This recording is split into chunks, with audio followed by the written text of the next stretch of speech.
Saludos cordiales, profesor Rubén Rumbo. En esta ocasión disertaré sobre el derecho internacional, su origen, sus cosas, tratados, jurisprudencias, doctrinas y convenciones, entre otros elementos importantes que voy a mencionar. Hablar del derecho internacional privado es adentrarnos en una de las ramas más antiguas y al mismo tiempo más dinámicas del derecho. Esta disciplina surge como respuesta a una necesidad humana esencial, convivir jurídicamente, incluso cuando somos distintos, cuando las relaciones sociales comenzaron a traspasar fronteras y además los pueblos intervinieron, que se necesitaba reglas para resolver conflictos entre personas de nacionalidades diversas.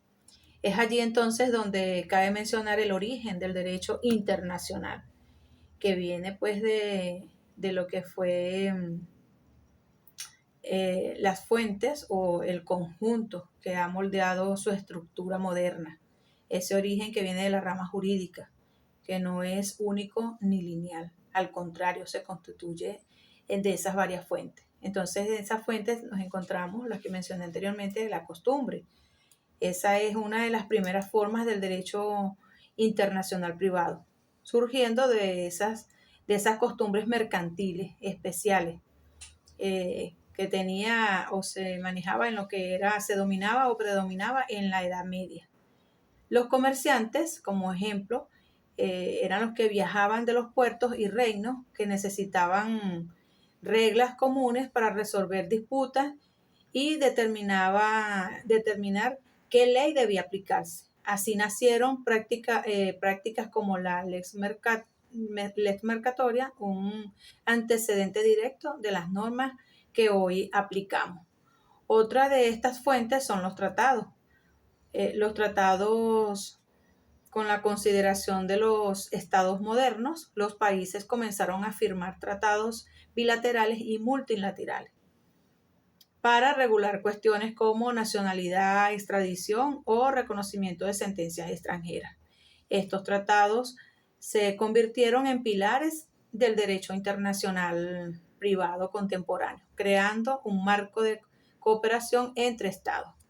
Otra es la jurisprudencia, lo que conocemos como jurisprudencia, que son esas decisiones judiciales, especialmente de cortes superiores, han sido esenciales para interpretar normas de conflictos y llenar vacíos legislativos. En muchos casos, los tribunales han sido verdaderos arquitectos de esta materia, definiendo criterios sobre domicilio, capacidad, validez de contratos o aplicaciones de leyes extranjeras.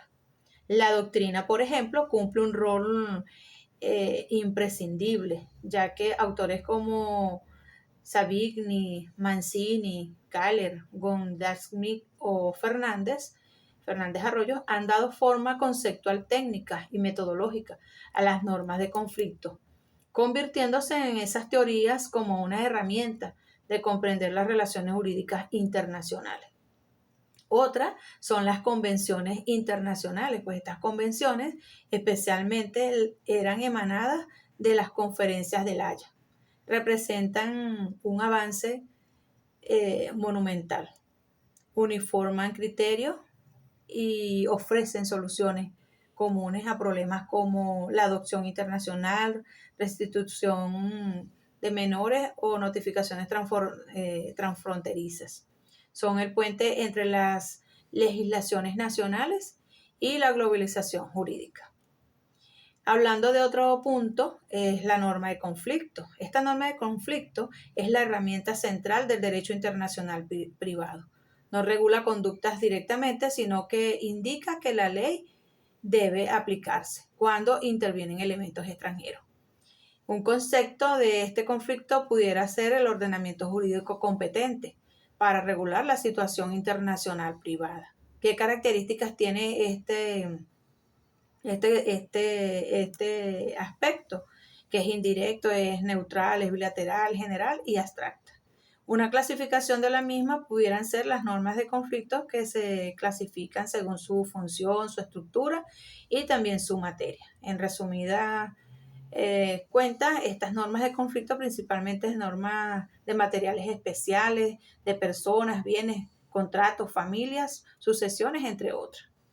Dentro de esta estructura de la norma de conflicto se puede mencionar los supuestos de hecho. Estos supuestos de hecho son las situaciones jurídicas internacionales, como por ejemplo pudiera mencionar el matrimonio que es celebrado en el extranjero. Un segundo pudiera ser la consecuencia jurídica, la ley que debe aplicarse, como por ejemplo se rige por la ley del domicilio de los cónyuges. Entre los factores de conexión, que es otro de los términos importantes que se disertan aquí en este tema, tenemos lo que son los factores de conexión, que son los criterios que vinculan al caso con ordenamiento jurídico. Algunos de los más frecuentes son, por ejemplo, el domicilio, nacionalidad, el lugar de celebración del contrato, el lugar de situaciones de bienes y el lugar donde se produce el hecho. Dentro de las otras normas del derecho interno y derecho internacional privado, pudiera yo mencionar lo que es las normas del derecho interno, que es especialmente aquellas que definen instituciones básicas como la capacidad, el estado civil o la propiedad. El desafío consiste en respetar la coherencia del ordenamiento nacional sin obstaculizar la aplicación de leyes extranjeras cuando el caso lo exige. Otro punto importante es el reenvío. El reenvío se produce cuando la norma de conflicto del país cuyas leyes han sido designadas remite nuevamente a la ley del foro o a la ley del tercer estado. El fraude de la ley como punto también importante. Este es cuando una persona manipula articularmente un elemento de conexión para obtener una ley más favorable. Ya casi culminando esta disertación, puedo decir también un poco de lo que es la aplicación del derecho al extranjero. El juez venezolano, de acuerdo con la ley de derecho internacional privado, tiene la obligación de aplicar el derecho extranjero cuando corresponde. Este deber refuerza la cooperación judicial internacional y la confianza entre sistemas legales. Como conclusión, como estudiante de derecho, puedo comprender el origen del derecho internacional como esa función de normas de conflicto, que es reconocer que el derecho no se encierra dentro de las fronteras políticas, sino que acompaña los movimientos de las personas y las relaciones en un mundo interconectado. Aprender estas instituciones nos enseña que la justicia transciende la nacionalidad y que la cooperación jurídica es indispensable para proteger derechos en un contexto global. Muchas gracias, espero haber completado todas las exigencias y gracias por su atención, profesor.